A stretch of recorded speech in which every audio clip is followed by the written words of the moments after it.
মৰমৰ ছাত্ৰ ছাত্ৰীসকল, আজি মই পঞ্চম শ্ৰেণীৰ আমি আৰু আমাৰ পৰিৱেশ পাঠ্যপুথিৰ ৩ নম্বৰ পাঠ অসমৰ সংস্কৃতি এই পাঠটো লৈ আনিছোঁ।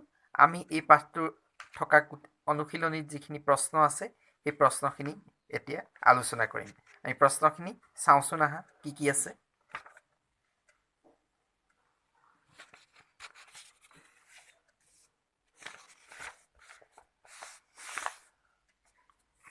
প্ৰশ্ন ১ নম্বৰত দিছে তোমাৰ উত্তৰ লিখা। উত্তৰ লিখিবৰ কাৰণে ৫টা প্ৰশ্ন দিছে। ক নম্বৰ প্ৰশ্নটো হ'ল অসমত বাস কৰা জনজাতিসকলৰ নাম লিখা।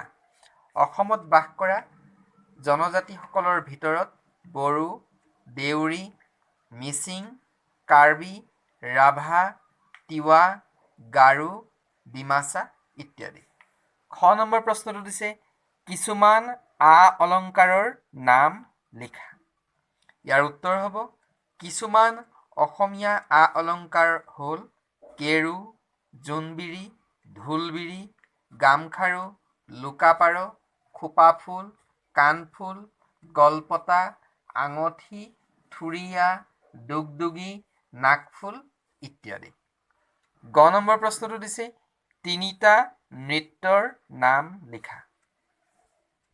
৩টা নৃত্যৰ নাম হ'ল বিহু নৃত্য, ঝুমুৰ নৃত্য আৰু খেৰাই নৃত্য।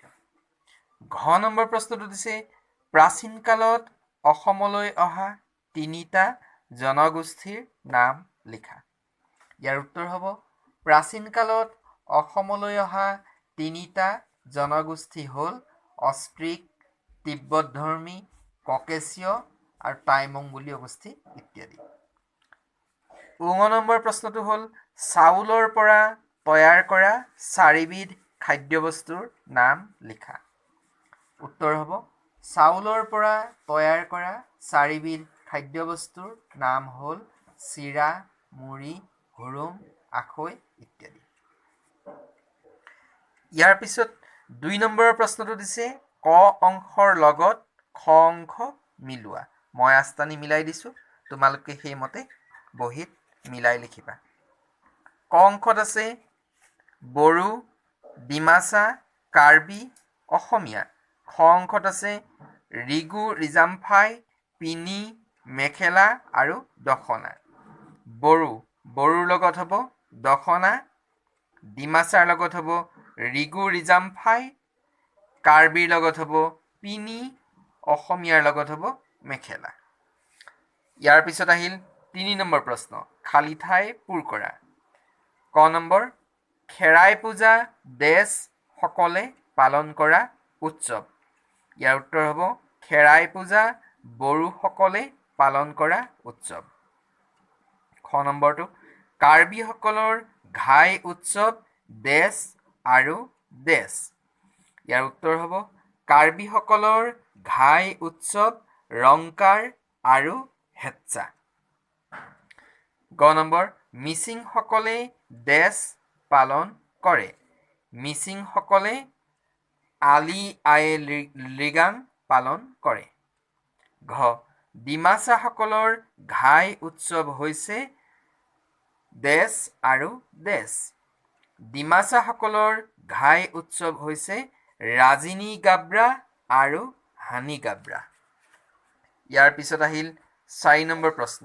প্ৰশ্নটো হৈছে এইকেইটা অলপ দীঘলীয়া প্ৰশ্ন হয়।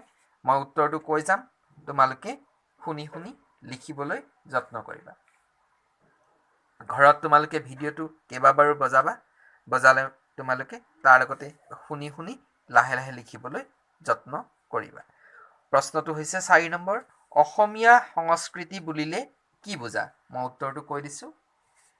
অসম বিভিন্ন জাতি উপজাতিৰ মিলনভূমি। অসমত বসবাস কৰা জাতি জনগোষ্ঠীসমূহ নিজস্ব ভাষা, সাহিত্য, সামাজিক ৰীতি-নীতি, সাজ-পাৰৰ বৈশিষ্ট্য, আ-অলংকাৰ আৰু উৎসৱ পাৰ্বণ আদিৰে পুষ্ট।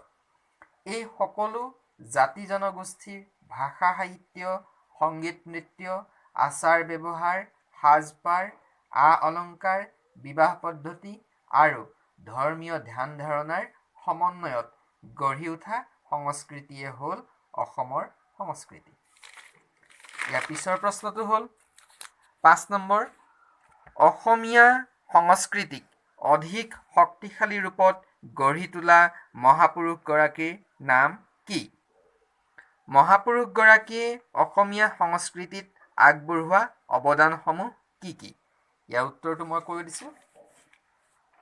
অসমীয়া সংস্কৃতিক অধিক শক্তিশালী ৰূপত গঢ়ি তোলা মহাপুৰুষগৰাকীৰ নাম হ'ল শ্ৰীমন্ত শংকৰদেৱ। মহাপুৰুষ শ্ৰীমন্ত শংকৰদেৱৰ অবিহনে অসমীয়া সংস্কৃতিৰ কথা ভাবিব নোৱাৰি। তেখেতে গীত, পদ, ভাওনাৰ সৃষ্টি কৰিলে, নিজা উদ্ভাৱনেৰে খোল, তাল সৃষ্টি কৰি অসমীয়া সংস্কৃতিক স্বকীয় ৰূপত প্ৰতিষ্ঠিত কৰিলে। মহাপুৰুষজনাই সৃষ্টি কৰা নামঘৰ আৰু সত্ৰ অসমীয়া কৃষ্টিৰ বৰখুঁটা। ইয়াৰ পিছত আহিল 6 নম্বৰ প্ৰশ্ন। ইয়াত দিছে চমুটোকা লিখা। চমুটোকা লিখিবলৈ দিছে তোমালোকক। ক উৎসৱ পাৰ্বণ, খ বাদ্যযন্ত্ৰ, গ নৃত্য গীত, ঘ ৰীতি নীতি। মই এটা এটাকৈ চমুটোকাকেইটা আভাস দি যাম, তোমালোকে শুনি ঘৰত লিখিবা। ক নম্বৰ, উৎসৱ পাৰ্বণ। অসমত বসবাস কৰা বিভিন্ন জাতি জনগোষ্ঠীয়ে বিভিন্ন উৎসৱ পাৰ্বণ পালন কৰে। বিহু অসমীয়াৰ জাতীয় উৎসৱ। বিহু কৃষিভিত্তিক উৎসৱ হোৱা হেতুকে সকলো জনজাতিয়েই এই বিহু পালন কৰে। বড়োসকলে বৈশাগু আৰু খেৰাই পূজা পালন কৰে। কাৰ্বিসকলে ৰংকাৰ আৰু হেটচা, মিচিংসকলে আলি আই লৃগাং পালন কৰে। সেইদৰে ডিমাছাসকলে ৰাজিনী গাব্ৰা আৰু হানি গাব্ৰা, ৰাভাসকলে বাইখুক ইত্যাদি পালন কৰে। ইয়াৰ পিছত খ নম্বৰ চমুটোকাটো দিছে বাদ্যযন্ত্ৰ। বাদ্যযন্ত্ৰ অসমীয়াৰ বাবে ৰহণীয়া সংস্কৃতিত বহুতো থলুৱা অসমীয়াৰ বাৰেৰহণীয়া সংস্কৃতিত বহুতো থলুৱা বাদ্যযন্ত্ৰৰ ব্যৱহাৰ কৰা হয়। মহাপুৰুষ শংকৰদেৱে নিজস্ব উদ্ভাৱনেৰে তেখেতৰ গীত-মাতত খোল, তাল সৃষ্টি কৰি ব্যৱহাৰ কৰিবলৈ শিকাইছিল। ইয়াৰ লগতে বিভিন্ন জনগোষ্ঠীয় নৃত্য গীতত বিভিন্ন প্ৰকাৰৰ ঢোল, পেঁপা, গগনা, টকা, চিফুং, সুতুলি, খোল, মাদল, তাল, দোতোৰা, বাঁহী, শিঙা, বীণ, টোকাৰী, খঞ্জৰি আদি ব্যৱহাৰ কৰা হয়। গ নম্বৰটো হ'ল নৃত্যগীত।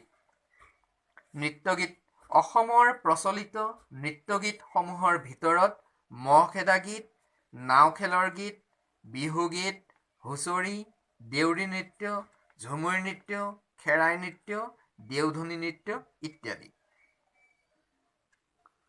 এই নৃত্যগীতৰ লগত বিভিন্ন থলুৱা বাদ্যযন্ত্ৰ ব্যৱহাৰ কৰা হয়। অসমীয়া সংস্কৃতিৰ আন দুবিধ নৃত্য হ'ল পুতলা নাচ আৰু ওজাপালি। পুতলা নাচৰ সহায়ত ৰামায়ণ, মহাভাৰতৰ কাহিনী ৰূপায়ণ কৰা হয়। ইয়াৰ পাছত ঘ নম্বৰ চমুটোকাটো দিছে ৰীতি নীতি। পুৰণি কালৰ পৰা অসমত কিছুমান ৰীতি নীতিৰ প্ৰচলন হৈ আহিছে। কিছুমান কাম-কাজ বা নীতি নিয়ম বহুদিনৰ পৰাই ধাৰাবাহিকভাৱে চলি আহিছে। ৰীতি নীতিবোৰে সমাজখন শৃংখলাবদ্ধভাৱে চলাত সহায় কৰে। যেনে ঘৰলৈ আলহী আহিলে তামোল পাণ, চাহ জলপান যচা, জ্যেষ্ঠজনক সন্মান কৰা, কাতি বিহুৰ দিনা তুলসী তলত আৰু খেতিপথাৰত চাকি জ্বলোৱা, গৰু বিহুৰ দিনা গৰু গা ধুওৱা ইত্যাদি। ইয়াৰ পিছত আৰু এটা প্ৰশ্ন দিছে, এইটো ছবি অঁকা। এখন শৰাইৰ ছবি আঁকা। তোমালোকে কিতাপত চাই চাই শৰাই এখনৰ ছবি আঁকিবলৈ যত্ন কৰিবা। এই মই যে অনুশীলনীত থকা প্ৰশ্নসমূহ কৈ দিলোঁ, তোমালোকে এই ভিডিঅ'টো বাৰে বাৰে বজাই চাই শুনি শুনি উত্তৰবোৰ লিখিবলৈ যত্ন কৰিবা আৰু আমাক পাছত দেখুৱাবা। আমাৰ আজিৰ পাঠ ইমানতে সামৰিছোঁ। ধন্যবাদ।